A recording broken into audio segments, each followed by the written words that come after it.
O André, eu acredito que é um problema grande, né?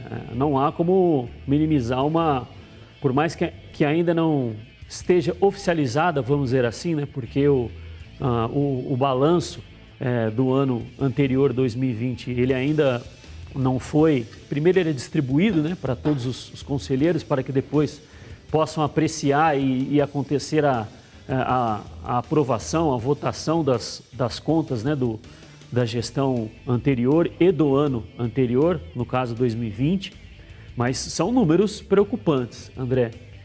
E eu acredito, na verdade, eu tento enxergar qual que é a relação que se pode fazer, eu digo no seguinte sentido: a dívida aumenta, né? Chega aí, li as matérias no Globoesporte.com, no Super Esportes, enfim, em todos os portais, né?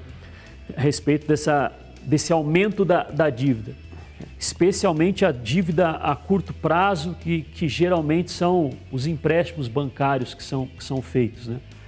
O Atlético paga aí já há uns bons anos cerca de 50 a 70 milhões de reais só em juros de dívida, né? Não é por contrair novos empréstimos, também por contrair novos empréstimos.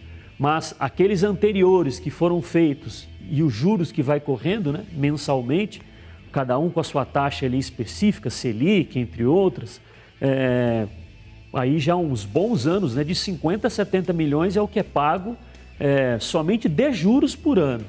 A gente está falando aí de um valor que mais ou menos se aproxima ou chega quase à totalidade, dependendo, porque agora mudou, né, a questão da distribuição da cota de televisão.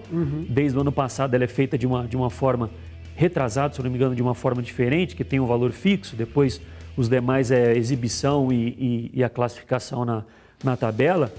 Só de juros é mais ou menos esse valor que o Atlético recebe, né? Um bom montante que é pago pela televisão, que é uma das maiores fontes de renda de todos os clubes. Aí tem a questão de patrocínio, enfim. O que me chama a atenção, André, é que quando se fala em projeto, que a gente já debateu tantas vezes aqui, o projeto de um clube ele não se estende somente ao que a gente enxerga dentro do campo.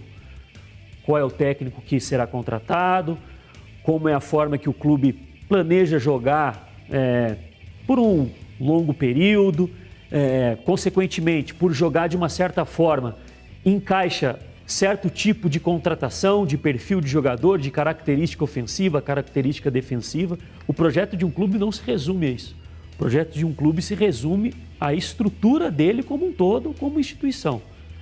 Se por um lado o projeto é ganhar dentro das quatro linhas, algo que é pouco debatido é como o clube planeja abater 1 bilhão em dívidas. E aí, pelo menos na minha opinião, eu acho que são caminhos contrários, André.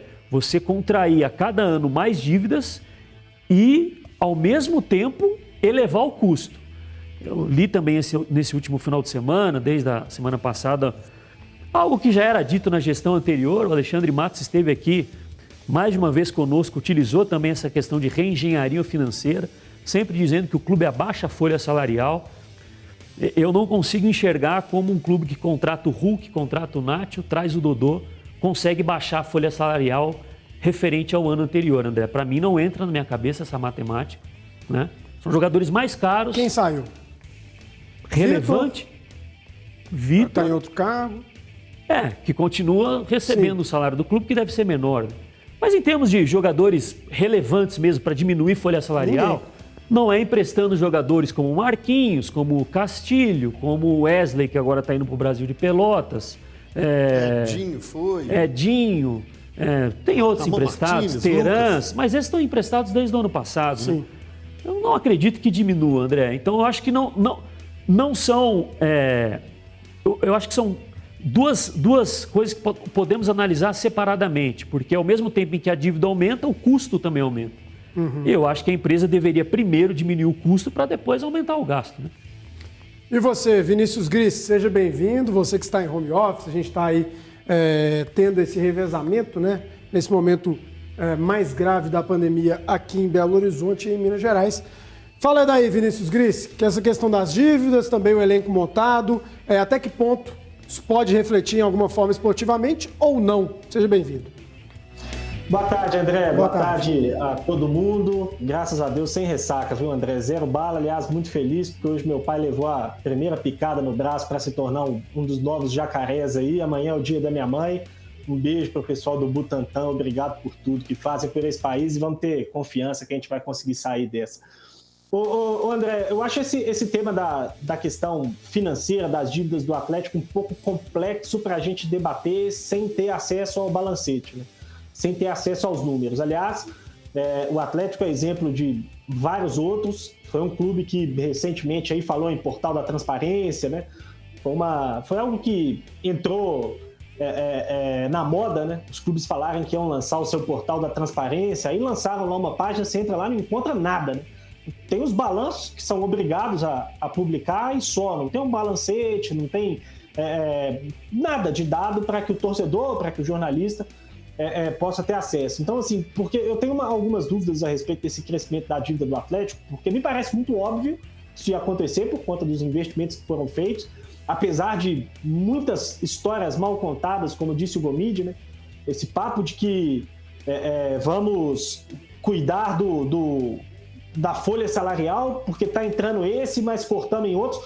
Tanto não é verdade, porque a dívida está sempre crescendo, né? Mas eu acho que no caso do Atlético especificamente, eu prefiro aguardar. Por quê, André?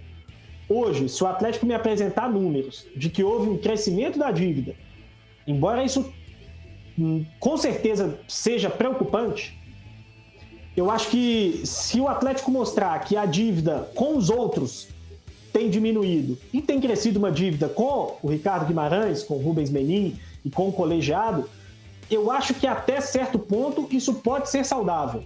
E eu digo isso porque a gente sabe que as condições que o Atlético tem para pagar o Menin, o Ricardo Guimarães e etc., elas são muito favoráveis. É um empréstimo sem juros e é um empréstimo sem prazo. Então isso dá um conforto muito grande ao clube, né? Eu acredito que, pelo menos num curto prazo, o Atlético vai aumentar brutalmente as suas receitas com a inauguração do estádio, e aí a gente pode colocar isso um pouco na conta se for isso que estiver acontecendo, né? Porque se tiver aumentando a dívida com eles e aumentando a dívida com os outros, o custo dessa dívida vai se tornar cada vez mais complicado, cada vez mais um problema para o Atlético lidar. Então, assim, com relação à questão da dívida, eu prefiro aguardar um pouquinho para a gente ter uma noção um pouco maior, vamos ver que tipo de número o Atlético vai apresentar, né? De que forma esse balanço, esses dados vão ser apresentados ao público, mas enfim, eu ainda tenho algumas dúvidas a respeito do que vai acontecer para a gente ter uma noção melhor de perspectiva de futuro. Agora, sem sombra de dúvidas, é um time que está fazendo um investimento alto para pensar em conquistas, né?